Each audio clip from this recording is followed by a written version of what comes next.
Good Friday morning. Welcome back to another episode of Soul Medication.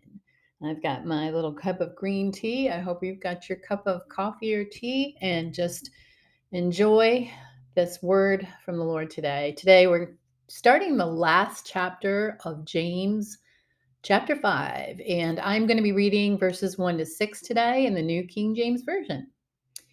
Come now, you rich, weep and howl for your miseries that are coming upon you. Your riches are corrupted, and your garments are moth-eaten. Your gold and silver are corroded, and their corrosion will be a witness against you and will eat your flesh like fire. You have heaped up treasure in the last days.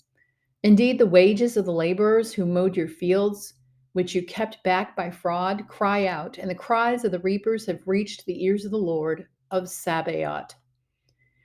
You have lived on the earth in pleasure and luxury. You have fattened your hearts as in a day of slaughter. You have condemned, you have murdered the just. He does not resist you. So today we're starting the last chapter of James, and this one, I promise, will probably hurt just as much as the last four. James really challenges me, and so I hope that your challenge is challenged as well.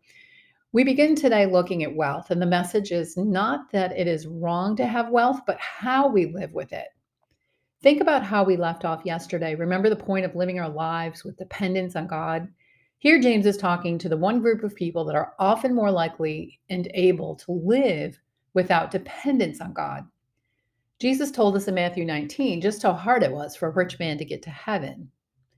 But the money is not the problem. We're warned in 1 Timothy 6 about the love of money and that it is the root of all evils. It leads people away from the will of God for their lives. It makes them wander away from their faith. And 1 Timothy 6:10 even notes that this love of money causes acute mental pangs.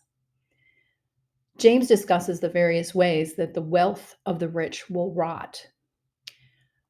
He talks about rot, moth-eaten, corroded, rusted. These all point to the destruction of the resources of the wealthy. Over the last year, I have thought more and more about retirement. And I'm not that close to that day, but close enough where my husband has started to question if he's going to run out of his financial resources before God calls him home. Is James saying that we should not be concerned that we have this nest egg for retirement? James is talking about rot, moth-eaten. Well, I have this pineapple that's sitting on my counter in the kitchen right now, and I bought that pineapple with good intentions of eating it, but then I changed my diet just a little bit to get better control of my blood sugar, and guess what? I could have froze the pineapple and it would have been great to add to some smoothies in the months to come, but I didn't. And now it's completely overripe. There might be a couple extra colors on there and maybe a little fuzz, and it needs to go straight to the compost bucket. This is rot. When I was young, I had a friend that when I would go and play at her house, I remember it smelled like mothballs. Why do people use mothballs? To prevent moths from destroying fabric. I didn't understand it then, but when I became an adult and discovered my first moth-eaten sweater, I got it. Now, this is not an advertisement for mothballs because of the toxicity, but I did go out and get some cedar closet hangers and some cedar balls to put in my dresser drawers. In verse 3, James finishes with a significant point. You have heaped together treasure for the last days. So, what am I saving? What am I saving for? What am I hanging on to that could be put to better use? Years ago, I began shopping secondhand for clothes. It started as something I did after my divorce to save money, and then it just became a measure of practicality. I love expensive clothes as much as the next girl, but if I can get designer jeans, things that really don't matter in this kingdom economy, right? That still have the tags or are like new condition for a fraction of the price, how much better can I invest my resources in other things that really matter in the kingdom economy?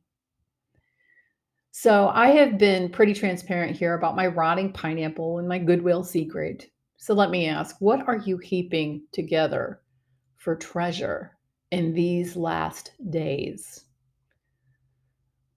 Now, let's look at verse 4. Here we see how the rich treat others, those that work for them. They commit fraud against their workers.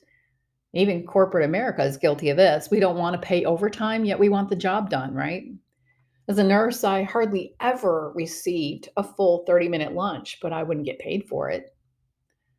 Let's understand the law of the Old Testament here too when we read this, that when you reaped your fields and you gleaned them, you left the outer rows just for the sole purpose of the poor to come and get them. That's how they got some of their food. James writes here that the cries of the harvesters, the workers, those subject to the rich, they come to the ears of the Lord of Sabaoth, Sabaoth, I think, but they come to the Lord of hosts, and this is otherwise known as the Lord of armies. Why would the picture of battle be written here? God, the commander in chief of the heavenly armies. Okay, so we're talking about how rich use their resources. How do we get to battle talk? This verse right here wakes me up. It makes me think about what kind of nest egg am I focused on building? After all, is God just kidding around when he tells us to look at the birds of the air, the flowers of the field? Do I not feed and clothe them? How often do we rationalize the need to have millions laid up for retirement? One of my patients taught me a very poignant lesson on this subject. When I was fairly new to nursing, first, I was in nursing school when this happened. I had a patient, he was a late 60s, and he had recently retired. He had MS or some other progressive neurological disorder, can't remember, but it was progressive and terminal. And regardless, he'd worked his whole life.